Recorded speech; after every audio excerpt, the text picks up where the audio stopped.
సామెతలు 18వ అధ్యాయం 10వ వచనం వరకు మనం ధ్యానించుకున్నాం. 10వ వచనంలో ఏం చూసాం? 10వ వచనంలో ఏం చూసామండి? యెహోవా నామము బలమైన దుర్గము,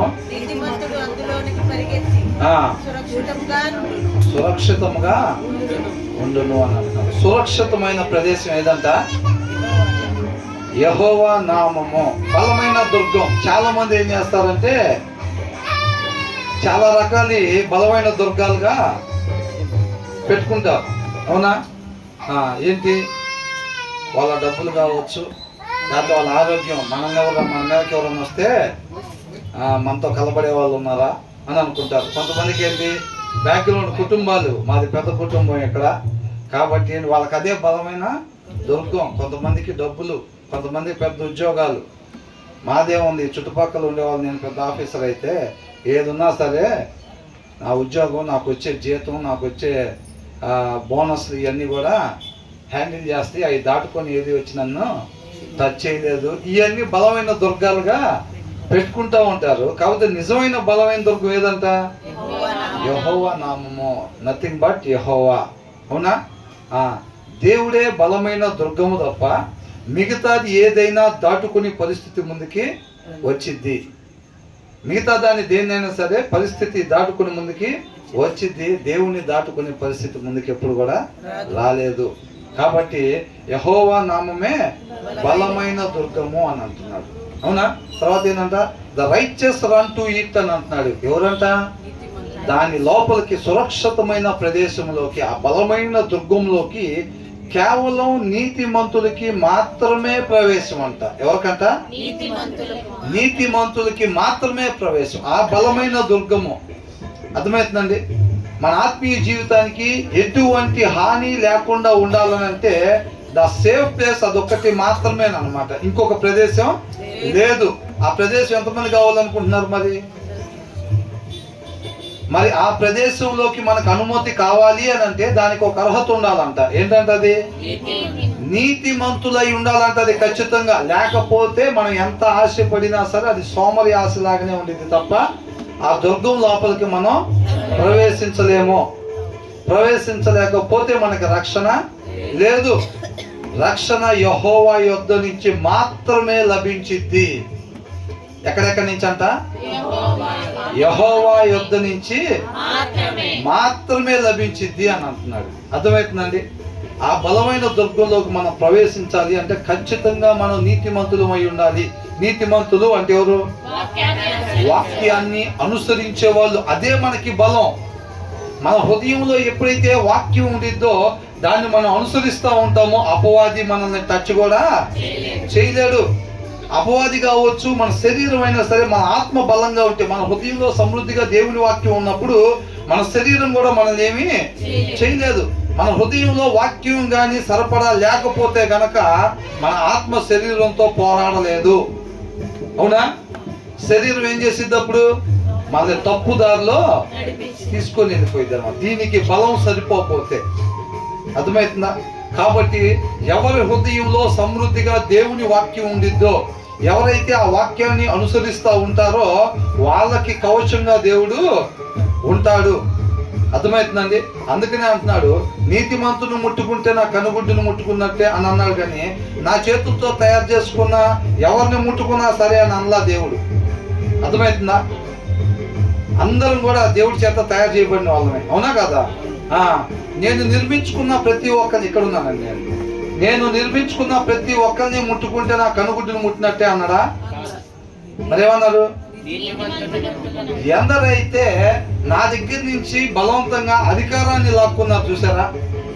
అధికారాన్ని లాక్కున్నామా లేదా? అవునా? ఏం చేసాం? పండు తినొద్దు అని చెప్పి ఆయన అధికారిగా చెప్తే ఏం చేసాం? నువ్వు చెప్పేది ఏముంది? ఇప్పుడు భార్య బీరువాలో డబ్బులు తీయొద్దని నువ్వు ఇచ్చేదేంటి? నేనే తీసుకుంటా అని చెప్పి అక్కడ ఉన్న బీరువా తాళం తీసుకొని వెళ్ళి బీరువా తీసుకుని దాంట్లోంచి డబ్బులు తీసుకుందాం బామా. ఏం చేస్తాడంట భర్త? మీద పడి తన్ని బీరువా తాళం లాక్కుంటాడా? డబ్బులు బీరువా తాళం? అలా కాదు. తనంతట తాను ఆ భార్య మీద ఉన్న ప్రేమ ఏదైతే భర్తకున్న ప్రేమను గుర్తించి తన కోసం కష్టపడి ఆ కష్టాన్ని గుర్తించి వీటన్నిటిని కూడా గుర్తించి తీసుకుని వచ్చి చక్కగా నాది తప్పు పొరపాటు ఆ డబ్బులు అక్కడ పెట్టేసి అధికారాన్ని ఏం చేసింది, లాక్కుంది. మనం కూడా ఏం చేసాం? అందుకని అంటున్నాడు, నా చేతులతో నేను తయారు చేసుకున్న ఎవరిని ముట్టినా నా కనుగుట్టును ముట్టినట్టే అని అనలా. అప్పుడు బలవంతంగా అధికారం లాక్కున్నారు చూసారా నా దగ్గర. వద్దని చెప్తే వీళ్ళు ఏం చేయాలి? సృష్టి ఏం చేయాలి? సృష్టికర్త మాట ప్రకారంగా జీవించాలి. కాబట్టి వీళ్ళు ఏం చేశారు?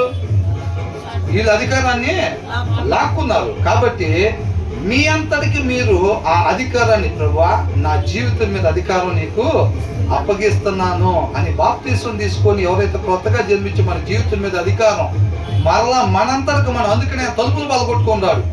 ఉదయం దగ్గర తలుపు దగ్గర నుంచో ఏం చేస్తున్నాడంతా తడుతున్నాడు మన మేలు కోసం. ఇదే మీకు జీవాన్ని ఇచ్చిద్ది, నా మాట నన్ను లోపలికి రానియండి అని అంటున్నాడు. అవునా? మనం ఇష్టపడి తలుపులు ఓపెన్ చేస్తే ఆయన లోపలికి వచ్చే కార్యం చేస్తాడు తప్ప ఆయన బలవంతంగా ఎవరి జీవితంలో కార్యం చేయడు. తలుపులు పలగొట్టుకొని లోపలికి ఆయన రాడు.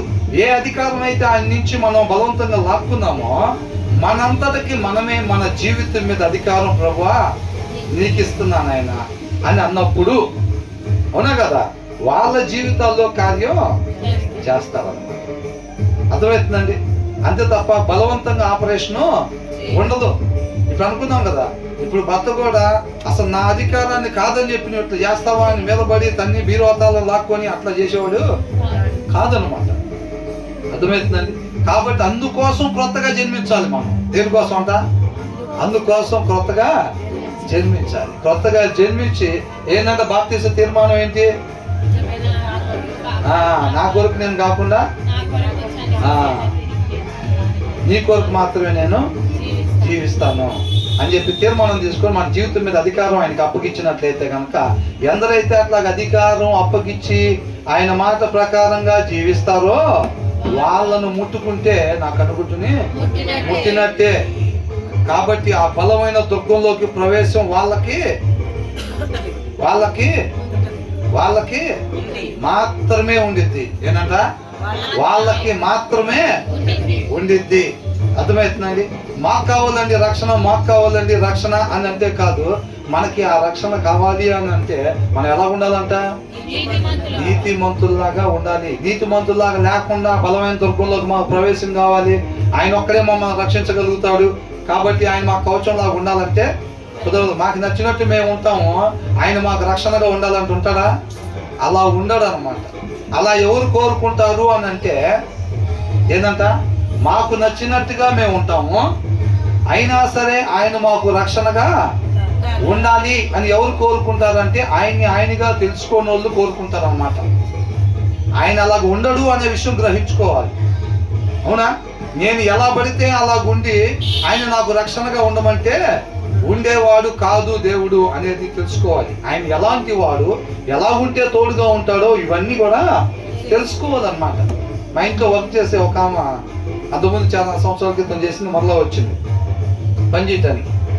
ఆమె చక్కగా పాటలు పాడేవాళ్ళు, ప్రార్థన చేసుకునేవాళ్ళు. కొన్ని దినాలు ఊరెళ్ళిపోయి అక్కడ పరిచర్య కూడా నడిపించారు. తర్వాత ఇవాళ వచ్చారు మళ్ళీ పని చేస్తూ ఉంటే అసలు చర్చికే వెళ్ళట్లేదంట. చర్చికి వెళ్ళని పరిస్థితి. ఎందుకని? చర్చి కంటే దేవుడు అంటేనే కోపం వస్తుంది. అసలు నాకు, మేము ఉల్లిపాయల వ్యాపారం చేస్తున్నాం, మాకన్నా తర్వాత పెట్టిన వాళ్ళు, మాకన్నా కష్టపడలేని వాళ్ళు వాళ్ళందరూ కూడా 10,000 15,000 విపరీతంగా డబ్బులు వస్తున్నాయి. మేమేం చేసామని, దేవుడు మాకు అసలు ఏం చేశాడని మేము వెళ్ళాలి చర్చికి అని అంటారు. అంటే వాళ్ళు దేవుడి దగ్గరికి ఏం ఆశించి వస్తున్నారు? ఏదో లోక సంబంధంగా, అంటే మరణానికి ముందే ఇక్కడ ఏదో కొంతకాలం ఉండిపోయేదాన్ని ఆశించి ఆయన దగ్గరికి వచ్చారు వాళ్ళు. అది దొరకపోయేసరికి ఏం చేస్తున్నారు? కాబట్టి దేవుడి దగ్గరికి ఎలా రావాలంట? ఆయనగా తెలుసుకోవటానికి రావాలి, అంతే తప్ప ఏదో వచ్చిద్దని కాదు. ధనవంతుడు లాజరు అని అంటే ధనవంతుడు పేదవాడు అని అర్థం.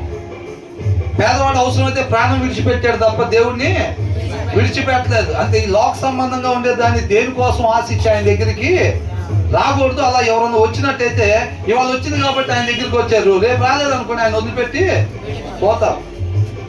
అర్థం మాట. కాబట్టి ఆయనగా తెలుసుకోవటానికి రావాలి. అలా తెలుసుకునే వాళ్ళు ఎప్పుడు కూడా పడిపోరు అన్నమాట. అర్థమవుతుందండి? లాజరు ఏం చూస్తున్నాడు? మరణం తర్వాత ఉండేదాన్ని శాశ్వతమైన దాని వైపు చూసుకుంటున్నాడు అనమాట. దేవుడి దగ్గరికి వచ్చే వాళ్ళు ఆ నిరీక్షణ కలిగి రావాలి తప్ప ఈ లోక సంబంధంగా ప్రమోషన్లు వద్ది, దేవుడి కృపను బట్టి ఉద్యోగం వచ్చింది, ఆ కంపెనీలో పెద్ద మేనేజర్ అవుతాను, నేను ఇంకా ఆయన్ని నమ్ముకుంటా ఉంటానంటే అట్లాగా ఉండదు. అర్థమవుతుందండి? కాబట్టి అది చూసుకోవాలి. మనం నీతిమంతులుగా ఉన్నట్లయితే మనకి ఆ బలమైన దుర్గంలోకి మనకి ప్రవేశము ఉండిద్ది. మనల్ని ఎవ్వరు కూడా ముట్టుకోలేరు. అలా ఉన్నప్పుడు అర్థమవుతుందండి, ఖచ్చితంగా నిత్య జీవం మన సొంతం అయింది అన్నమాట. ఎప్పుడైతే మనం నీతిమంతుల్లాగా లేమో, వాక్యాన్ని అనుసరించకుండా ఉంటామో ఏమైందనంటే ఆ కోట డోర్లు తెరుచుకుపోతుంది. ఏమైంది? మన చుట్టూ ఉండాల్సిన కోట ఏమైంది? మనం ఎప్పుడైతే వాక్యాన్ని అనుసరించలేదో ఎమ్మటే ఆ కోట డోర్లు ఓపెన్ అయిపోతాయి. డోర్లు ఓపెన్ అయిపోతే ఏమైంది? ఎవరైనా సింపుల్గా అటాక్ చేసేస్తారు. అవునా కదా? అది దేవుడు మనకి చుట్టూ రక్షణగా ఉండాలా లేదా అనేది అది మన చేతిలోనే ఉంది. ఆ మోజేసుకు దేవుడు తోడుకున్నాడు, అబ్రహాంకి దేవుడు తోడుకున్నాడు, దావీదుకి దేవుడు తోడుగా ఉన్నాడు. దావీదుకి తోడుకున్నట్టు నాకు కూడా ఉండు ప్రభువా అని అంటే, దావీదు ఉన్నట్టుగా నువ్వు కూడా నీతిమంతుడుగా ఉన్నట్లయితే దేవుడు దావీదుకు తోడుకున్నట్టుగా నీకు నాకు తోడుగా ఉంటాడు. అలా కాకుండా పాటలు పాడినా మాటలు చెప్పినా ఉపయోగం ఏమి ఉండదు. కేవలం మనల్ని మనం మోసం చేసుకునే వారంగానే ఉంటాము. తర్వాత వచ్చిన ఏంటంట, ధనవంతుడికి వాని ఆస్తి ఆశ్రయ పట్టణము. కాబట్టి ఇక్కడ ఏంటంట, ఇందాక చెప్పుకున్నాం కదా, ధనవంతుడికి ఏంటంట, the wealth of the rich is their fortified city అని అంటున్నాడు. వెల్త్ అంటే సంపద. ధనవంతుడికంతా తనకుండే సంపద, అది డబ్బులే కావచ్చు, బంగారమే కావచ్చు, ఆరోగ్యమే కావచ్చు, ఇన్ఫ్లుయెన్సే కావచ్చు. కొంతమంది పెద్ద పెద్ద వాళ్ళు పలుకుబడి ఉంటుంది. అర్థమవుతుందండి? మనకు ప్రధానమంత్రి తెలుసు అనుకోండి, మనం ఎంత అంటే ఆయన అంత అనుకోండి. అవునా? ఆయన చేయగలిగింది ఏదైనా సరే మనం కూడా చేస్తాం అంతే. కొంతమందికి ఇన్ఫ్లుయెన్స్ ఉండేది, కొంతమంది దగ్గర డబ్బులు ఉంటాయి, కొంతమంది దగ్గర బంగారం, కొంతమంది దగ్గర బలం, కొంతమంది దగ్గర కుటుంబాలు, ఇవన్నీ అన్నమాట. వాళ్ళు ఏమనుకుంటారంటే బలవంతునికి ధనవంతుడికి ఆశ్రయపట్నం. నిజమైన ఆశ్రయపట్నం ఏదో దీని ముందు వచనంలో చెప్పారుగా. ఏంటంటది? యెహోవాయే, ఆయన మాత్రమే బలమైన దుర్గం. అక్కడే రక్షణ దొరికింది తప్ప ఇంకెక్కడ దొరకదు. ధనవంతుడికంతా ఆయన దగ్గర ఉన్న డబ్బుని బట్టి ఏముందిరా, వాళ్ళంటే డబ్బులు లేక చచ్చిపోయాడు, ప్రాబ్లం వస్తే, అనారోగ్యం వస్తే మనకేముంది? రమేష్ హాస్పిటల్ అయినా చూపించుకుంటాం, లేకపోతే ఆయుష్ హాస్పిటల్ అయినా చూపించుకుంటాం, ఆకలి వేస్తే నో హోటల్ అయినా భోజనం చేస్తాం. మనకేంట్రా? మనం వాళ్ళలాగా పేదవాళ్ళం కాదు కదా. మనకుంది కదా కవచం, ఏంటంట? డబ్బు. మనకుంది కదా బంగారం. ఏదైనా ప్రాబ్లం వస్తే అమ్మటే తాకట్టు పెడతాం. ఇది మనకుంది కదా. చుట్టాలు ఎవరు ఫోన్ కొట్టినా లేపుతారు. అయితే మనం ఎమ్మెల్యే ఫోన్ చేస్తే చెప్తాడు, మినిస్టర్ ఫోన్ చేస్తే మనకేంది ప్రాబ్లం, ఏదైనా సరే మనకదే అని అనుకుంటారు. వాళ్ళంతా అలాగ భ్రమ పడతారంట. తర్వాత ఏమనుంది? ఏంటంట? ఎవరి దృష్టికి అంట? వాని దృష్టికి అని ఉంది. అర్థమవుతుందండి? ధనవంతుడికంట వాని దృష్టికి ఏంటంట, అది ఎత్తైన ప్రాకారం. ఎరుకో కోట గోళ్ళు చూసి వాళ్ళు ఏమనుకున్నారు? నరమాత్రుడు ఎవరు మమ్మల్ని చచ్చి చేయలేరు అని అనుకున్నారు. చేశారా లేదా? అర్థమైందండి? కొంతమంది వాళ్ళు కోట గోళ్ళు కట్టుకున్నట్టుగా కొంతమందికి డబ్బు, కొంతమందికి ఉద్యోగం, కొంతమందికి పలుకుబడి. దేన్ని చూసి అయితే మనం ఇదవుతున్నామో, నాకేముంది, ఎదిగొచ్చిన పిల్లలు ఉన్నారు, నా జోలు ఎవరు వస్తే మా అబ్బాయిలు ఒప్పుకోరు. అసలు ఏంటంట, మా అబ్బాయిలు ఉన్నారు, నాకు ఇద్దరు మగపిల్లలే, నా జోలు వస్తే మాత్రం వాళ్ళు ఒప్పుకోరు అని అంటున్నారు. అవునా? అట్లాగా అనుకుంటూ ఉంటారనమాట. కాకపోతే దే ఇమాజిన్ అని రాశారు అనమాట. డిల్యూషన్ అని చెప్పి రాశారు. అంటే భ్రమ. భ్రమ అంటే ఏంటి? జరగని దాన్ని జరిగిద్దని భ్రమపడతారు. ఆకాని ఏం చేశాడు? దీన్ని దాచుకొని తర్వాత అమ్ముకుంటే సెటిల్ అయిపోవచ్చు లైఫ్ లాంగ్, నేను నా పిల్లల తరాలు బతకచ్చు అనుకున్నాడు. బిలాం కూడా అంతే అనుకున్నాడు, గెహజీ కూడా అంతే అనుకున్నాడు. జరిగినాయి అవన్నీ జరగవయ్యే. ఎందుకని జరగవు? ఒక్కసారి దారి తప్పిన తర్వాత, అన్యాయం దారిలో అడుగు పెట్టిన తర్వాత ఇది జరగకుండా దేవుడే చూసుకుంటాడు. అవునా? వాటిని ఆపింది ఎవరు? జరగకుండా దేవుడే ఆపాడు అనమాట. అది అర్థమవుతుందండి? వాళ్ళు భ్రమ పడతారు అన్నమాట. కాబట్టి కొంతమంది బలం చూసుకొని, డబ్బు చూసుకొని, బంగారం చూసుకొని, హోదాలు చూసుకొని, పలుకుబడి చూసుకొని, నాకేముందిలే, ఇది ఉంది కదా, నాకేముందిలే, వయసు తక్కువ కదా, ఆయనకంటే 60 ఏళ్ళు వచ్చినాయి కాబట్టి అట్లా అయింది పరిస్థితి, నేను ఏదో ఉన్న తట్టుకోగలుగుతా. నేను తట్టుకున్నారా కరోనాని? చిన్నపిల్లలు, వయసులో ఉన్న వాళ్ళు ఎవరైనా సరే వెళ్ళిపోయారు, అవునా కదా? కాబట్టి రక్షణ యెహోవా యొద్ద మాత్రమే దొరికిద్ది. మనం ఏమన్నా అతిశయపడాలి అని అంటే దేన్ని బట్టి అతిశయపడాలి? ఆయన్ని బట్టే అతిశయపడేవారు ఉండాలి తప్ప ఇక దేన్ని చూసి కూడా మనం అతిశయపడేవారుగా ఉండకూడదు. ఈ లోకంలో మనకి కంటికి కనిపించే దాన్ని దేన్ని కూడా, నెబుకద్నెజరుకి ఏం తక్కువ? అన్నీ ఉన్నాయిగా, సమస్తం ఉందిగా. రాజుగా ఉన్నాడు, డబ్బు, బంగారం, పలుకుబడి, పేరు మొత్తం ఉన్నాయి. ఒక్కసారి దేవుణ్ణి బట్టి అతిశయపడకుండా ఆయన్ని బట్టి ఆయన అతిశయపడ్డాడు. ఎంత టైం పట్టింది పోవటానికి? అవన్నీ పోవటానికి ఎంత టైం పట్టింది? అర్థమవుతుందా? క్షణమాత్రంలో మొత్తం పోతుంది. ఆయన వైపు కాకుండా నువ్వు ఒక మనిషి చూడాల్సింది ఆయన వైపు, చూడాల్సిన వైపు కాకుండా వేరే వైపు నువ్వు దేన్ని చూసి అతిశయపడుతున్నావు, అది లేకుండా దేవుడు చేస్తాడు. నువ్వు ఎటువైపు చూడాలో, నేను ఎటువైపు చూడాలో దేవుడు మనకి తెలియపరుస్తాడు అన్నమాట. పరిస్థితులను బట్టి అది మనకి మేలు. అర్థమవుతుందండి? కొంతమంది అనుకుంటారు, ఏంటి నేను బాగానే ఈ మధ్య బాగా వాక్యం చదవటం మొదలు పెట్టే కదా, ప్రార్థన చేసుకోవటం మొదలు పెట్టే కదా, ఏంటి నేను చదవటం మొదలు పెట్టిన తర్వాత ఇలాగైంది ఏంటి? అది తొదకు ఖచ్చితంగా మేలుకే దారి తీసిద్ది. అది ఉండటం మనకు మంచిది కాదు. అర్థమవుతుందా? అబ్రహాం అనుకున్నాడా, నేను సరిగ్గా ప్రార్థన చేయలేదు అనుకుంటా, అందుకనే కుమారుని అడిగాడు, ప్రాబ్లం నాలో ఏదో ఉంది అనుకున్నాడా? అబ్రహాంలో ప్రాబ్లం ఉందని చెప్పి కుమారుని అడిగాడా? అట్లాగేమీ కాదు. భార్య చచ్చిపోయిందంటే నేను అసలు ఆయన చెప్పిన ప్రకారం నడుచుకోవట్లేదు అనుకుంటా, అందుకని మా భార్య చచ్చిపోయింది దారిలో, అట్లయితే అనుకుంటారా? వాళ్ళు దేవుడితో బలమైన సహవాసం కలిగి ఉన్నారన్నమాట. కాబట్టి అది ఆ సమయంలో జరగటం మేలు, ఆయన చిత్తమై ఉంది, ఆయనకే మహిమ కలగాలి అని అనుకున్నారు తప్ప అపార్థం చేసుకునే వాళ్ళగా లేరు. కాబట్టి మనకుండే ధైర్యం ఏంటంటే వాక్యాన్ని అనుసరించటమే మన ధైర్యం. అర్థమవుతుందండి? నీతిమంతులంతా దాంట్లో ప్రవేశించంతా సురక్షితముగా ఉంటారు. హృదయంలో వాక్యం సమృద్ధిగా కలిగి ఉండటమే మనకి రక్షణ తప్ప హృదయంలో వాక్యం లేకపోతే మాత్రం ఎవరైనా పడిపోవాల్సిందే.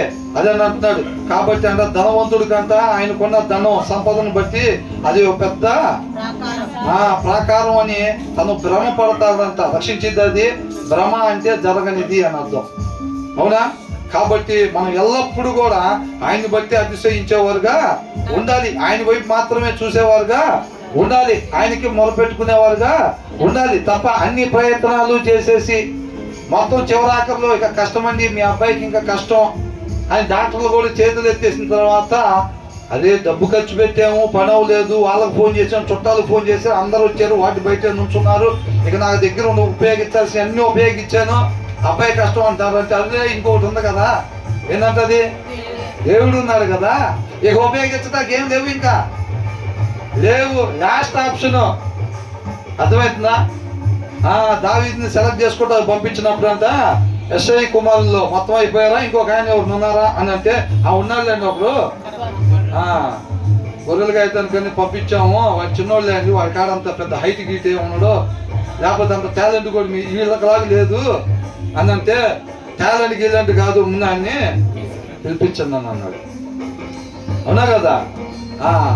పిలిపించండి అని స్వరమైన పడుతుంది. ఏమంటే సమయాలకి ఏంటంట, ఇతడే తైలపు కొమ్ము తీసుకొని అభిషేకించాలి, ఆయన కంటపడాలి మనం, అవునా?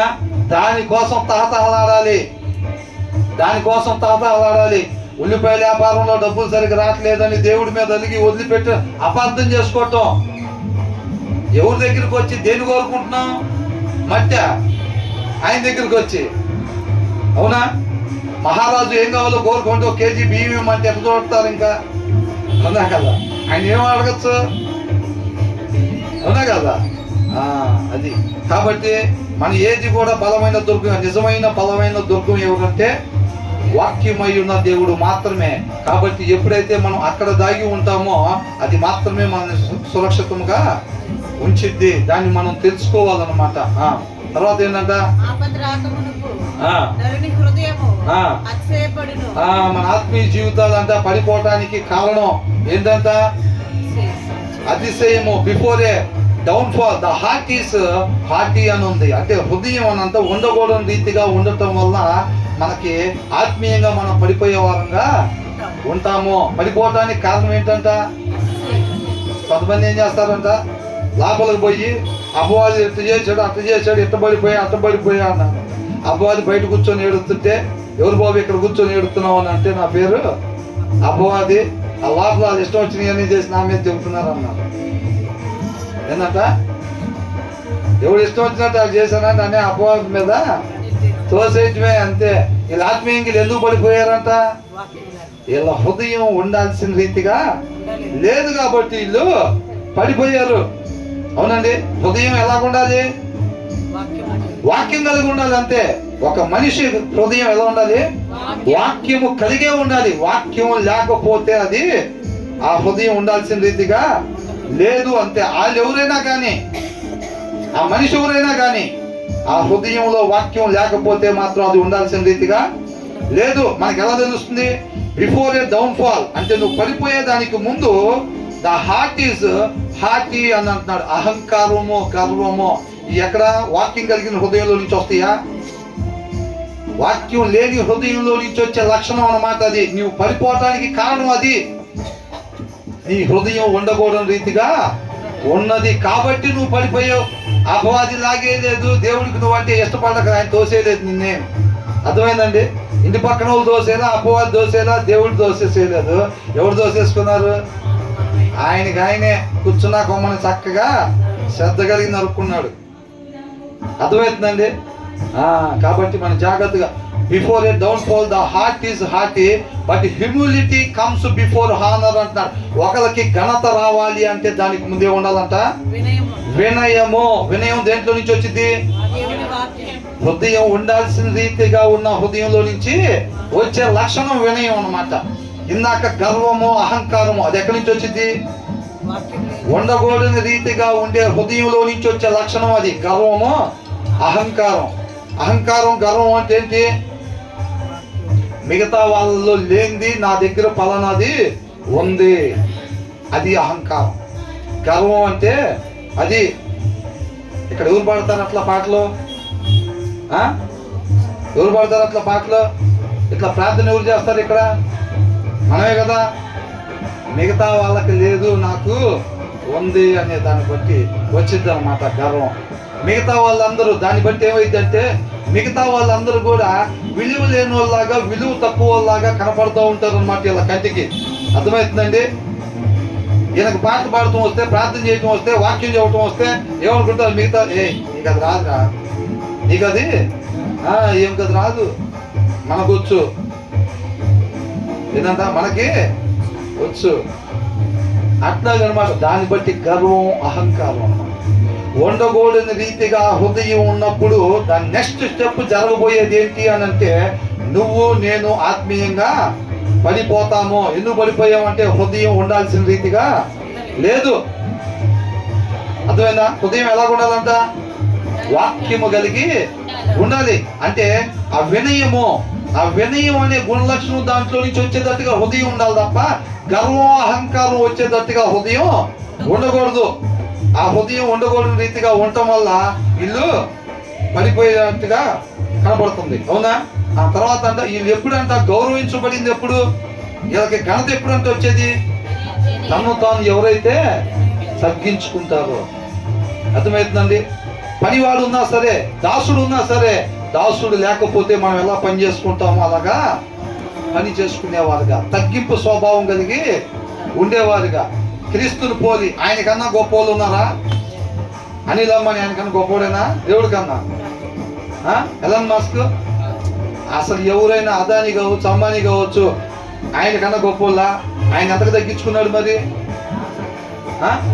అవునా కదా? తన్ను తాను తగ్గించుకునేవాడు ఏం చేస్తాడంట? హెచ్చింపబడతాడు. అది ఫార్ములా, అది అంతే. నువ్వు నేను ఆత్మీయంగా హెచ్చింపబడాలి అనే ఆశ ఉన్నట్లయితే కనుక ఏం చేయాలి? మనం తగ్గించుకునే దాంట్లో మన సత్తా ఏందో చూపించాలి, అంతే. అర్థమవుతుందండి? తగ్గించుకునే దాంట్లో మన సత్తా ఏందో చూపించాలి. తగ్గకూడదు, మనం కంఫర్ట్గా కూర్చోవాలి. తర్వాత పక్కన వాళ్ళు కూర్చుంటారు, వాళ్ళ కోసం మనం జరగటం ఏంటి? మనం ముడుక్కొని కూర్చోవటం ఏంటి? మనం కంఫర్ట్గా కూర్చున్న తర్వాత మిగిలితే వాళ్ళు కూర్చుంటారు. అర్థమవుతుందండి? అదేనా తగ్గింపు స్వభావం? కాబట్టి మనం హెచ్చింపబడాలి, ఆయన నామాన్ని గొప్పగా మహింపరిచే అవకాశము, ఆయన కృపను బట్టి మనల్ని అట్లా వాడుకోవాలి, వాడబడాలి అని అంటే తగ్గించుకునే దాంట్లో మన సత్తా ఏంటో చూపించాలి. ఇరువురి మధ్య ప్రేమ వృద్ధి చెందాలి అని అంటే అక్కడ క్షమించే దాంట్లో మన సత్తా ఏందో చూపించాలి మనం.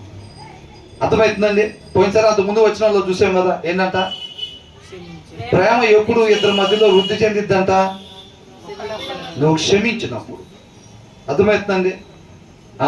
ఒకరు చూసుకోలేదు, కొత్త వాళ్ళు ఎవరో వచ్చారు, గబుక్మని కాలు తొక్కారు. అవునా? తొక్కినప్పుడు ఏంటి, కళ్ళు కనపడతలేదా? ఎడు చూస్తున్నావు? ఇట్లా కన్నావు అనుకోండి, వాళ్ళిద్దరి మధ్యలో ప్రేమ వృద్ధి చెందిద్దా? పర్వాలేదులేండి అన్నప్పుడు ఆమె నీతో ఎప్పుడెప్పుడు మాట్లాడదామా అనిపించింది, ఎప్పుడెప్పుడు నీతో కొంత సమయం గడుపుదామా అనిపించింది. ఆ ప్రేమ ఎందుకని అట్లా అనిపిస్తుంది ఆమెకి? ఆ ప్రేమ వృద్ధి చెందింది అనమాట. అక్కడ నీటి ఓటలాగా అక్కడ ప్రేమ తయారైంది. ఏంటి ఆ ప్రేమ అంటే ఏంటి? ప్రేమకు ఒక రూపం గీస్తే ఏమొచ్చింది చెప్పండి? అది ఏంటంట? ప్రేమ స్వరూపి ఆయన. అవునా? ప్రేమకు ఒక బొమ్మ గీస్తే అది యేసయ్య బొమ్మ అయి ఉంటుంది. ఎక్కడైతే ఇద్దరు ముగ్గురు కూడి ఉంటారో అక్కడ నేను ఉంటాను అంటున్నాడు. ఒక్కడే ఉన్న దగ్గర ఉన్నాడంట ఆయన, ఉంటాడు. ఇద్దరు ముగ్గురు కూడి ఉంటామంటే మనం పోయిసారి చెప్పుకున్నాం, అది కూడా ముందు వచ్చిన వాళ్ళు.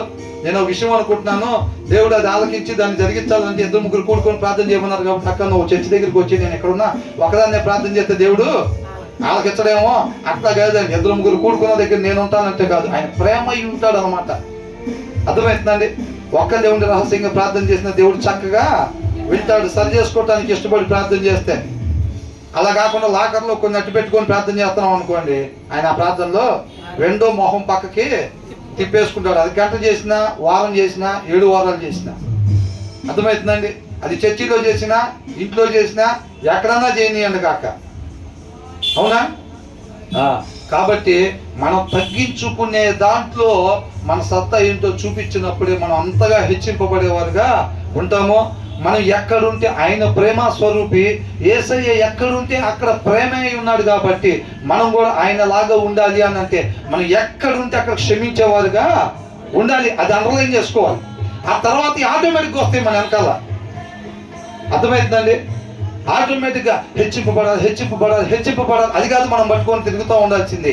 మనం ఏం వినయంగా ఉండాలి, తగ్గించుకుని ఉండాలని నువ్వు తిరుగుతూ ఉంటే నీ వెనకాల హెచ్చింపు నీ వెనకబడి వస్తూ ఉండిద్ది. అంతే, నువ్వేం దాని వెనకబడవసరలా. అర్థమవుతుందండి? నాకు హెచ్చింపు కావాలి, దేవుడి చేత హెచ్చింపబడాలని కాదు మనం జపం చేసుకుంటూ తిరగాల్సింది. ఏం జపం చేయాలి? తగ్గించుకోవాలి. నేను ఇంకా దావీదు ఏమన్నాడు? ఎంత బాగా కనపడ్డావు అయ్యా, ఇజ్రాయెల్ రాజు ఎంత బాగా కనపడ్డాడు నాట్యం ఆడేటప్పుడు అని వాళ్ళ భార్య అంటే ఏమన్నాడు? ఆయన నామ మహిమ కొరకు అంతకన్నా హీనంగా తగ్గించుకోవటానికి నేను ఇష్టపడుతున్నాను. ఆయనకి తెలుసు. అవునా కదా? ఇప్పుడు కూడా ఇన్ని సంవత్సరాల తర్వాత కూడా ఇంకా ధ్యానించుకుంటున్నాం, చెప్పుకుంటున్నాం. ఆయన రాజ్యం కట్టుబడి కోసం ఆయన చేసిన నాట్యం కావచ్చు, ఆయన ఉద్దేశం ఇప్పుడు కూడా ఉపయోగపడుతున్నాయి ఆయన రాజ్యం స్థాపించడం కొరకు. అవునా కదా? అది వాడుకోవటం అంటే, అది హెచ్చింపబడటం అంటే. అది చూసుకోవాలి. మనల్ని మనం ఎంతగా తగ్గించుకుంటే అంతగా మనం హెచ్చింపబడేవారుగా ఉంటాం. లోకం ఏం చెప్పింది? తగ్గద్దు.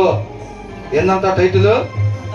తగ్గేదే లే అంటే లేగవటమే. ఇంకా ఆ తగ్గేదే లే అంటే ఈ లేగవటమే ఇంకా. అవునా? కాబట్టి మనకు అవన్నీ వద్దు. లోకానికి ఆత్మీయతకి ఎప్పుడు కూడా 2 యాంటీగా ఉంటాయి. లోకం నన్ను తృణీకరించింది కాబట్టి మిమ్మల్ని కూడా ఖచ్చితంగా తృణీకరించింది. మీరు ముందే మెంటల్గా ప్రిపేర్ అయిపోండి. ఒకరికి ఎమ్మటే మేలు చేసి నువ్వు రాగానే శాల్వాలు కప్పి బొకేలు ఇస్తారని అనుకోబాక. ఎమ్మటే నీ మీద నిందలో వస్తాయి. నువ్వు మెంటల్గా ప్రిపేర్ అయ్యి ఉండు. అలా వచ్చిందంటే నేను వెళ్ళిన దారిలోనే నువ్వు కూడా వస్తున్నావని మర్చిపోబాక. నేను ఎక్కడికి చేరుకున్నానో, నిత్యము తండ్రితో పాటు యుగాలు ఉండే స్థానానికి నేను చేరుకున్నాను. నీకు కూడా అలా జరుగుతుందంటే నువ్వు కూడా అదే దారిలో వస్తున్నావు, సరైన దారిలో వస్తున్నావు, శాశ్వత జీవాన్ని పొందుకునే దారిలో నువ్వు వస్తున్నావు. లోపల గంతులేయాలి నీ ఆత్మ అంటున్నాడు. శారీరకంగా ఎట్లుంటుంది? అవమానాలు, నిందలు, శ్రమలు ఎదురైనప్పుడు శారీరకంగా బాధ అనిపించవచ్చు. లోపల ఎలా ఉంటుందంట? ఆత్మ గంతులేసేదిగా మహానందంగా భావించుకోవాలి, మనం గొప్ప భాగ్యంగా భావించుకోవాలన్నమాట. అర్థమవుతుందండి? ఆయనలో నాటుబడి ఉంటే మనకు అది వచ్చింది తప్ప, లేకపోతే పైకి మాటలు చెబుతాం, లోపల ఎడుతూనే ఉంటాం, బయటకు కూడా ఎడుతూనే ఉంటాం. చాలా మంది అనుకుంటారు ఏమీ లేకుండా వచ్చా, సైకిల్ వచ్చింది, బండి రాకపోతే ఆ చెప్పే సాక్ష్యంలో ఏంటి? ఏమీ లేకుండా వచ్చిందండి, ఏమీ లేదండి, నడవలేక ఆఫీస్కి అక్కడే తిరగలేక చాలా ఇబ్బంది పడుతున్నా. ఎవరో ఒక ఆయన చెప్తే ఏసీ దగ్గరికి వచ్చా, బండి ఇచ్చాడు. బండి పోతే దాని అర్థం అదేగా, బండి ఇచ్చాడు, నేను అక్కడి నుంచి రోజు కొనసాగుతున్న మందిరానికి, ఇంకా బండి పోతే వచ్చేవాడు కాదనమాట. అంతేనా కదా? మరి ఏంది ఆ సాక్ష్యం? సత్యాన్ని తెలుసుకున్నానండి. ఆ దినాలు ఎలా బతకాలా అని భయపడేవాడు, నీ వాళ్ళ భయము లేదు నాకు. నా సంగతి ఆయన చూసుకుంటాడు. అది చెప్పాలి సాక్ష్యం. ఏం లేకుండా వచ్చా, బండి ఇచ్చాడు, నేను కంటిన్యూగా వస్తున్నా, ఖచ్చితంగా నాకు కాలు ఇస్తాడు. మీరు కూడా వేసేయండి నమ్ముకోండి, మీకు ఏమేమి లేవో అవన్నీ ఇస్తాడు. మీకు ఏంటంట? ఆయన ఏటీఎం కార్డు కదా, మరి అవన్నీ ఇస్తాడు ఆయన. దానికే వచ్చాడు. మీ ఇష్టాన్ని నెరవేర్చుకోవటానికి నన్ను ఏటీఎం కార్డు లాగా వాడుకోండి అని చెప్పాడా? ఏటీఎం కార్డు ఏం చేసింది? లాభంలో పెట్టి నెంబర్ కొట్టి ఎంత అంటే అంత, 5,000 అయితే 5,000 లేదు, దాంట్లో డబ్బులు ఉంటే కనుక 5,000 నొక్కితే 5,000, 50,000 నొక్కితే 50,000. మీరు ఏదైనా అనుకోండి, బెంజికారులో తిరుగుదాం అనుకుంటున్నారా, విమానంలో తిరుగుదాం అనుకుంటున్నారా, ఒక మోకాలు చేసిన ప్రార్థన చేయండి, అమ్మటే పంపిస్తా. అట్లాగా వాడుకునేది, అట్లా కాదు. అవునా? ఆయనగా తెలుసుకోవాలి, ఆయనగా తెలుసుకోవాలన్నమాట. ఒకసారి జరిగిన పొరపాటు ఎప్పుడిక జరగకూడదు. ఆ దినాన ఆయన ప్రేమను బట్టి మనం సృష్టించుకుంటే అధికారం ఏం చేసాం? ఆయన దగ్గర నుంచి బలవంతంగా లాక్కున్నాం. మనం అధికారులుగా అయ్యాం. మరి మన దగ్గర పెట్టుకున్నామా? దాన్ని తీసుకెళ్ళి ఎవరి చేతిలో పెట్టాం? ఈ లోకాధికారి ఆయన నమ్మి ఆయన చేతిలో పెట్టాం. ఆయన ఏం చేశాడు? నెత్తి మీద ఎక్కి కూర్చున్నాడు. ఇక ఎవడు కూడా నెత్తి మీద దింపడానికి ఎవడు వల్ల కాకలేదు. అప్పుడు ఆయన రావాల్సి వచ్చింది మళ్ళీ మార్గం చూపించడానికి. అవునా కదా? కాబట్టి మనల్ని మనం తగ్గించుకుని ఉండాలి. ఆత్మీయంగా పడిపోతున్నాము అని అంటే గుర్తు, పాస్టర్ గారు సరిగ్గా చెప్పట్లేదు, పాస్టర్ అమ్మగారు నాకు పాటలు పాడతాకు అవకాశం ఇట్లేదు, ప్రార్థన చేయడానికి అవకాశం ఇట్లేదు, అందుకే నేను ఆత్మీయంగా పడిపోయాను. అవి కాదండి, మన హృదయం ఉండాల్సిన రీతిగా. లేకపోతే ఏమైందంట?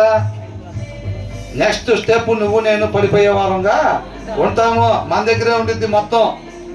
అర్థమవుతుందండి? దప్పికొన్న వాళ్ళలాగా, ఆకలి కొన్న వాళ్ళలాగా ఆయన ఆశ్రయించినట్టయితే కనుక తృప్తిపరిచే దేవుడు ఆయన దగ్గర పార్షియాలిటీ ఏమి ఉండదు. నీకు నాకు ఆయన ఆశ్రయించాలన్న దాని మీద ధ్యాస లేదు అనుకోండి, చేసేదేమీ లేదు. తర్వాత ఏమంటున్నారు? కొంతమంది ఏమంటారు? ఆశీర్వాదన్న అన్న పరిస్థితి వాపు నాకు మొత్తం అర్థమైంది. ఏంటంట?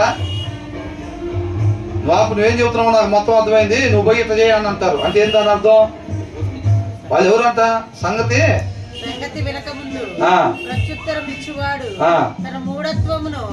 ఎవరంట? సార్ పేరేందంట? ఈసారి ఎవరు కొత్తగా వచ్చారు, ఎవరంట? ఆ సార్ పేరేందంట? మూఢుడు అంట. అవునా? ఆ సార్ ఎలా ఉంటాడంట? ఎవరన్నా ఏదన్నా చెప్పని పోతే పూర్తి వెనక ముందే నేను జ్ఞానిని కదా అని అనుకోనకూడదు అన్నారు.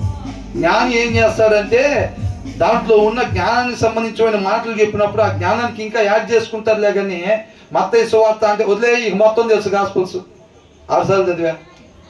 ఇవాళ మత్తయి సువార్త అన్నారు, ఇనే పని ఏమి పెద్దగా లేదంటే మనం బయట తిరిగి రావచ్చు. మత్తయి సువార్తలో మన తెలియని ఏముంది? నిర్గమాకాండం అంటే వదిలేసేయి, 7 సార్లు చదివా నిర్గమాకాండం. అని వాళ్ళ నిర్గమాకాండంలో దేని గురించే చెప్తారనమాట బ్రదరే వాళ్ళ. నిర్గమాకాండంలో మన తెలియకుండా ఏముంది? అవునా?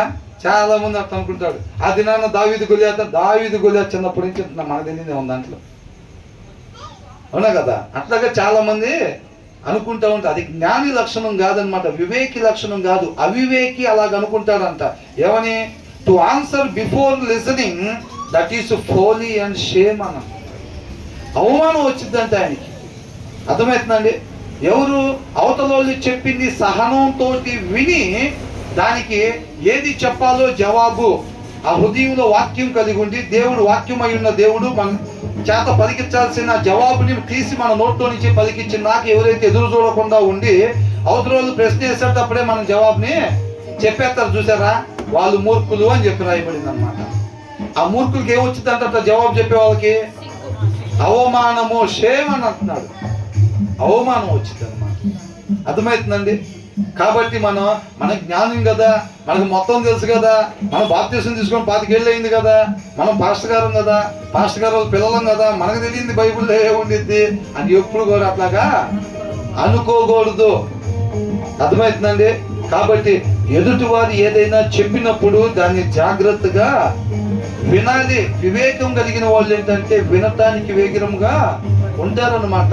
వాళ్ళు చక్కగా విని దానికి ఏమి చెప్పాలో, నీతిమంతుడు నోరు తెరిస్తే ఆటోమేటిక్గా జీవపు ఓటే కదా అది.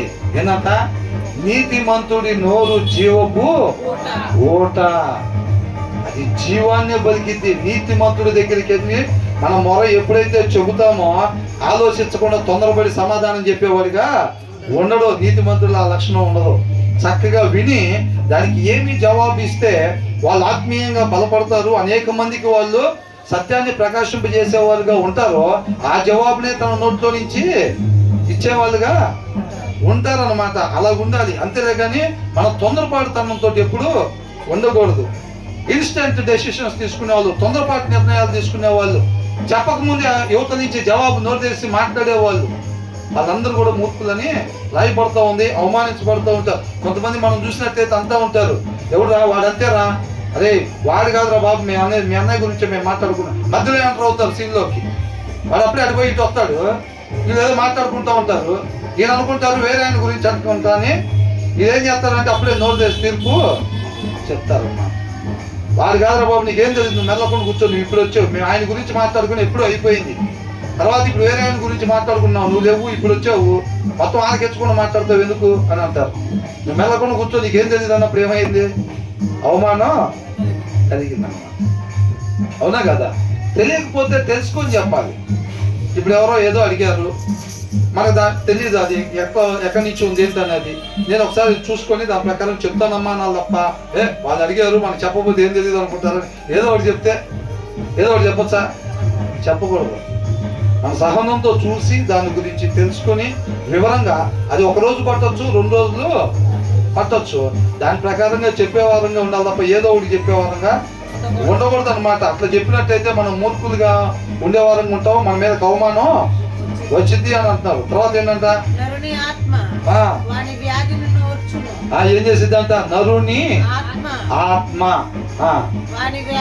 వారి వ్యాధిని ఓర్చుకునిద్దంట. అంటే దాంట్లో మనుగడ చేయగలిగిద్ది, నిలబడగలిగిద్ది. అంటే ఇప్పుడు మనకి మనిషికి అనారోగ్యం వచ్చింది అనుకోండి, ఏమీ కాదు, అర్థమవుతుందండి. తర్వాత ఆరోగ్యం వచ్చింది, ఆత్మ బలంగా ఉండిద్ది. కాబట్టి నరుని ఆత్మ వ్యాధిని నోచును. తర్వాత నలిగిన హృదయం, అంటే ఇక్కడ ఏమనుందంటే నరుని ఆత్మని ఇందాక ఇచ్చాడు కదా, ద హ్యూమన్ స్పిరిట్. ఒక మనిషి ఆత్మ అంట, ఆ మనిషికి అనారోగ్యం వచ్చినా కానీ తట్టుకునిద్ది, నిలబడిద్ది. కానీ అలాంటిది ఆ ఆత్మకు అనారోగ్యం వస్తే దాన్ని బాగు చేసేది ఎవరని అంటున్నాడు. ఏమన్నా తర్వాత ఎవడు సహింపగలడు? అవునా? ఇప్పుడు చూడండి, చక్కగా వచ్చి ఆత్మీయ 4 మాటలు ఏం కాదమ్మా, నీకు చక్కగా బాగైద్ది, కంపల్సరిగా నువ్వు కోలుకుంటావు, దేవుడు నీకు తోడుగా ఉంటాడు, మీరు మంచిగా ఉంటారు కాబట్టి, ఆయన ఆనుకొని ఉంటారు కాబట్టి, వాక్యాన్ని అనుసరించే వాళ్ళు ఉంటారు కాబట్టి మీకు మీ కుటుంబానికి ఎప్పుడు మేలే కలిగిద్ది, మీరు ఆయన్నే ఆశ్రయించుండండి అని చెప్పి ఎప్పుడైతే చెప్పెళ్తారో ఆటోమేటిక్గా వీళ్ళు కొంచెం ఆరోగ్యవంతులాగా అయిపోతూ ఉంటారు. అర్థమవుతుందండి. కానీ ఆత్మ బలహీనమైంది అనుకోండి, దాన్ని కాపాడేది ఎవరు? అవునా? అంటే ఇక్కడ 2 విషయాలు, ఒకటి ఆత్మ, ఒకటి శరీరము. శరీరం ప్రాబ్లమాటిక్ గా ట్రబుల్ ఎదుర్కొన్నా కానీ పర్వాలేదులే, కానీ ఆత్మీయంగా మాత్రం బలహీన పడకూడదు అని చెప్పి ఈ వాక్య సారాంశం మనకి చెప్తా ఉంది. పోతే ప్రాణం పోవచ్చులే కానీ ఆత్మీయత పోకూడదు. అంతే. అంటే ప్రాణం మనం తీసుకోకూడదు అని అపార్థం చేసుకోవద్దు. నేను చెప్పేది పోతే ప్రాణం పోవచ్చులే కానీ అంటే మనం తీసుకోకూడదు. దేవుడు ఆ సమయం వచ్చినప్పుడు, దేవుడు ఇంతవరకు చాలని అనుకుంటే మనం అంతవరకే మనం సృష్టించాడు అనుకోండి, అంతవరకు ఉండటం కోసమే సృష్టించాడు. అవునా? ఇప్పుడు యేసయ్యను కూడా 100 ఏళ్ళు ఉంచారా? 100, 150, 200 ఏళ్ళు ఉంచారా? మెతుషెల లాగా 900 ఏళ్ళు ఉంచారా? అట్లా కాదు. అవునా? 33 సంవత్సరాలు చాలు. అంతవరకే తండ్రి ఉద్దేశం కలిగి ఉన్నాడు అనమాట. అంతవరకే చాలు. అది దేవుడు మన పట్ల కూడా ఎంతవరకు ఉద్దేశం కలిగి ఉన్నాడు అంతవరకే మనం ఉండాలి తప్ప అంతకన్నా అధికంగా ఉండాలని చెప్పి మనం కోరుకోకూడదు. మన పుట్టికైనా, మన చావు అయినా, మన జీవితం ఏదైనా సరే ఆయన నామ మహిమ కొరకే మనం జీవించే వారంగా ఉండాలంటే. అయ్యా మనోడు పెళ్ళి ఒకటి చూడండి అయ్యా, కొద్దిగా ఏదంట మనోరాజు పెళ్ళి ఒకటేనయ్యా, ఇట్లాంటి పిచ్చి కోరికలు మనం ఏమి కోరుకోకూడదు అనమాట. అర్థమవుతుందా? ఆయన ఎలా చేస్తే చూడటం, ఆయన వద్దంటే అయిపోతాం. మోషేతో చెప్పాడు, ఏమన్నాడు? ఇంకోసారి అడగబాకు నువ్వు దాని గురించి అన్నాడు. అవునా? ఆ వాగ్దానం తీసుకున్నాడు, నన్ను కూడా పంపించుకోవా అని. తర్వాత ఒకసారి అడిగితే ఏమన్నాడు? నువ్వు కొండకి చూడలే కానీ ఇంకొకసారి నువ్వు దాని గురించి అడగబాక. ఇక తర్వాత మోషే ఎప్పుడు అడగలేదు. అర్థమవుతుందండి? పౌలు గారు కూడా 1-2 సార్లు ఆరోగ్యం గురించి అడిగినప్పుడు ఏమన్నాడు? ఆ కృప నీకు చాలండి. మళ్ళీ ఇంకెప్పుడు అడగలేదండి. బిలాం ఏం చేశాడు? వద్దు నువ్వు వెళ్ళబాకంటే మళ్ళీ అడిగాడు అన్నమాట. అక్కడ ఎంత కోపం వచ్చిందో దేవుడికి అసలు. దేవదూత ఖడ్గం పట్టుకొని ఎదురు నిలబడ్డా అంటే, దేవదూత ఖడ్గం పట్టుకొని ఎందుకు నిలబడతారు? పూలమాల పట్టుకొని నిలబడితే, శాలువ పట్టుకొని నిలబడితే సత్కరించడానికి అనుకుంటా. ఖడ్గం పట్టుకొని దేనికి నిలబడతారండి? సంహరించడానికి. ఇప్పుడు దాకా నా మాట కొరకు ఉపయోగపడ్డాడు, నా పని కొరకు ఉపయోగపడ్డాడు అని అనుకుంటున్నాడా? న్యాయంలో తేడా ఉండదు అంతే. ఇప్పుడు దాకా ఉపయోగపడి ఉండొచ్చు కాక, నువ్వు లైన్లో ఉన్నావు కాబట్టి లైన్ పక్కన అడిగేసినప్పుడు నువ్వైనా ఎవరైనా ఒకటే. న్యాయంలో తేడా ఉండదు. అది ఆయన అంటే. ఆయన నిత్యం మనకి తోడుగా ఉండాలనంటే మనం ఖచ్చితంగా లైన్ ప్రకారంగానే మనం ఎప్పుడు ఉండాలంతే. కాబట్టి ఇక్కడ ఏంటంటే ఆరోగ్యం, చక్కగా ముఖం చూసుకోవటం, ఎంత గుల్ల కూడా రాకుండా చూసుకోవటం, ఎక్కడ నొప్పి లేకుండా చూసుకోవటం. ఒక బకెట్ నీళ్ళు ఎవరి నుంచి ఎవరి పెట్ట, అమ్మో ఇంకేమైనా ఉందా, నేనా అలసిపోను, ఏందంట అలసిపోను, వాడిపోను, తాజా పువ్వులాగా, తాజా పండులాగా. ఎలా ఉండాలంటే ఎన్నిసార్లు కడుగుతారో ముఖం కొంతమంది అయితే. చెమట కనపడకూడదు, జిడ్డు ముఖంలా కనపడిద్దావా అని చెప్పి 20 నిమిషాలకు ఒకసారి ముఖం 24 గంటల్లో 24 సార్లు కడిగేస్తా ఉంటారు, గంటకు ఒకసారి వేసుకున్నా కానీ. అవునా కదా? ఆత్మ సంగతి ఏం లేదు. తెగిపోయిన గాలిపటం లాగానే, లేకపోతే గాలిలో పెట్టిన దీపం లాగా. దాని గురించి పెద్దగా ఆలోచించేది ఉండదు. కానీ ఈ శరీరం గురించి ఎంత మురుసుకుంటారు, ఆలోచించుకుంటూ ఉంటారు. నేను అనేది అందరిని అంటలేదండి. చాలా మంది శరీరానికి ఎక్కువ ప్రాధాన్యతని ఇస్తారు, ఆత్మకు మాత్రం ఎక్కడో. ఇక శారీరకంగా ఏం చేయాలో ఇంకేం అర్థం కావట్లేదు అనుకోండి, బోరు కొడుతుంది అనుకోండి, అప్పుడు బైబిల్ తెస్తారు కొంతమంది. అవునా? అట్లా ఉంటారు. అలా ఉండకూడదు. శరీరం ఆరోగ్యం కోల్పోయినా పర్వాలేదులే కానీ ఆత్మ నిలబడగలిగింది. కానీ ఆత్మ నలిగిపోయిందంటే మాత్రం అది దాంట్లో సస్టైన్ అవ్వలేదు. ఇక్కడ ఒక మాట ఉందో, మంచి మాట దాంట్ గురించి. ఏముందంటే, your will to live can sustain you when you are sick అని అంటున్నారు. మన ఆత్మ అంతా, మన శరీరం సహా బలహీనంగా ఉన్నప్పుడైనా సరే అది సస్టైన్ అవ్వగలిగిద్ది, నిలబడగలిగిద్ది. అర్థమవుతుందండి? అది జీవించగలిగిద్ది. కానీ but if you lose it, నీ ఆత్మను కానీ నువ్వు ఆత్మీయతను కానీ నువ్వు కోల్పోయినట్టయితే కనుక your last hope is gone అని రాస్తుంది. ఏంటంట? నీ లాస్ట్ చివరి ఆశ. ఆయన వచ్చి మన జీవితంలో ఆశని చిగురింపజేశాడు. జీవం అనేది ఎవరికి, ఇక మనకు జీవం దొరకదు అనుకునే టైంలో రక్షకుడు ఉదయించాడు. అవునా లేదా? యేసయ్య పుట్టాడు, మనకి జీవం దొరికిద్దని నేనే మార్గం అన్నాడు వచ్చి. అవునా? అంటే జీవానికి మార్గం ఉందంటున్నాడు. నేనే మార్గం, సత్యం, జీవం. మీకు ఏదైతే దొరకదనుకోని సమస్త మానవాళ్ళు అనుకుంటున్నారో ఆ జీవాన్ని నేను మీకు ఇస్తానని చెప్పి ఆశని చిగురింపజేశాడు అనమాట. అవునా కదా? అది మన చివరి ఆశ అనమాట. చివరి ఆశ, అది ఒకటే మార్గం. ఇంకా మనం ఎప్పుడైతే ఆత్మీయతను పోగొట్టుకుంటామో, ఏం పోగొట్టుకున్నట్టంట? Your last hope is gone అట్. నీకు చివరి ఆశ, లాస్ట్ బస్సు మిస్ అయిపోతే ఏమైందని పరిస్థితి? పోగొట్టుకున్న స్థాయికి మరలా తిరిగి వెళ్ళటానికి తండ్రితో పాటు మనిషి యుగాలు ఉండటం కోసం తయారు చేశాడు దేవుడు. అవునా? ఆ ఉండాల్సిన స్థానానికి మనం చేరుకోవటానికి లాస్ట్ బస్సు ఒకే ఒక బస్సు. ఆ బస్సు పేరు ఏంటంట? యేసయ్య. ఏంటంట ఆ పేరు? చెప్పండి. యేసయ్య. వాక్యమై ఉన్న యేసయ్య లాస్ట్ బస్. మనకి చివరి ఆశ అది ఒక్కటేనన్నమాట. మన ఆత్మీయతను కోల్పోతే ఏమైందంట? లాస్ట్ బస్సు మిస్ అయిపోయింది. ఇక తర్వాత మనం అక్కడికి చేరుకునేది లేదు ఇంకా. అర్థమవుతుందండి? ఆరోగ్యం పోతే మళ్ళీ ఆరోగ్యం వచ్చింది, ఆత్మీయత పోతే రాదు. కాబట్టి దేనికి ప్రాధాన్యత ఇస్తున్నాము అనేది క్వశ్చన్ మార్క్ అన్నమాట ఇక్కడ. అర్థమవుతుందండి? కాబట్టి మరలా ఒకసారి ఇంటికి వెళ్ళిన తర్వాత వీటిని చక్కగా ధ్యానించుకోండి. దాని సారాంశం మన హృదయాల్లో రాసుకోవాలి. అర్థమవుతుందండి? దాన్ని ధ్యానించటం కాదండి, ఆ అక్షరం వెనకాలన్న సారాంశాన్ని మన హృదయాల్లో రాసుకోవాలి. ఆ సారాంశం మనలో ఉన్నట్లయితే ఆ సారాంశమే వెలుగన్నమాట. అర్థమవుతుందండి? ఆ సారాంశమే వెలుగు. ఆ సారాంశాన్ని ఎప్పుడైతే మనం హృదయంలో తీసుకుంటామో మనం ఈ లోకానికి వెలుగులాగా ప్రకాశిస్తా ఆ వెలుగును అనేక మందికి అందించేవారుగా ఉంటాం. క్రీస్తు వలె జీవిస్తాం, తండ్రిని క్రీస్తు వలె మహింపరిచేవారుగా ఉంటాం అన్నమాట. దేవునికి మహిమ కలుగుతుంది.